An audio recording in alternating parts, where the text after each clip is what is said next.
Welcome to this audio guide on one of the most pivotal aspects of construction contracts, Clause 8.2 Time for Completion, as outlined in the FIDIC Yellow Book 1999. Whether you're a contractor, an engineer, or an employer, understanding this clause is crucial for the successful execution of any project. In the next few minutes, we'll delve into the intricacies of this clause, its purpose, implications, and how it interacts with other clauses.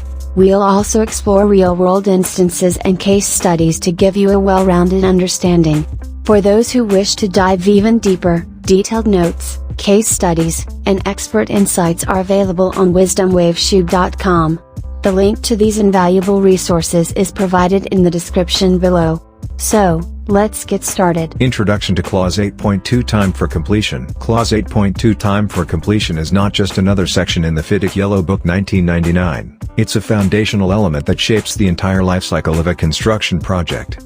It's the timeline that the contractor commits to, and it's the yardstick against which the project's progress is measured. But life is rarely a straight line, and construction projects are no exception. Delays happen, and when they do, how does Clause 8.2 come into play? And what about its relationship with other clauses like Clause 8.4, which deals with extensions, or Clause 8.7, which talks about delay damages? Let's unpack all of this. The purpose of Clause 8.2. The main aim of Clause 8.2 is to set a clear and unambiguous time for completion for either the entire project or specific parts of it. This timeline is not just a date on a calendar, it's a commitment that has legal and financial implications. It ensures that everyone involved, be it the contractor, the employer, or the engineer, knows exactly what to expect and when to expect it. The implications of not meeting the time for completion. Not meeting the time for completion is not a minor hiccup, it's a serious issue that can lead to severe consequences. These can range from financial penalties to something as drastic as the termination of the contract.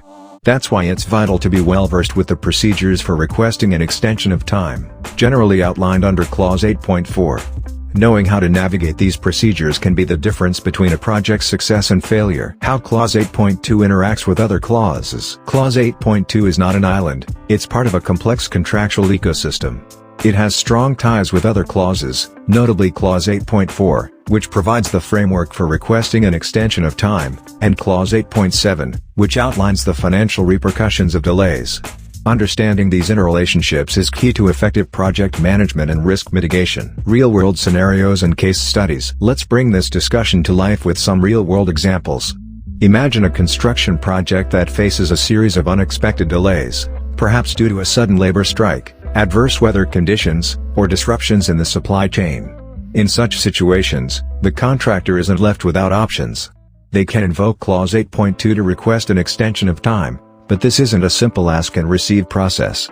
The contractor must adhere to specific protocols, such as providing timely notification and sufficient evidence to justify the delay, which will then be evaluated by the engineer. By understanding the nuances of Clause 8.2 Time for Completion, you're not just fulfilling a contractual obligation, you're setting the stage for a successful project. And there you have it, a comprehensive guide to Clause 8.2 Time for Completion from the FIDIC Yellow Book 1999.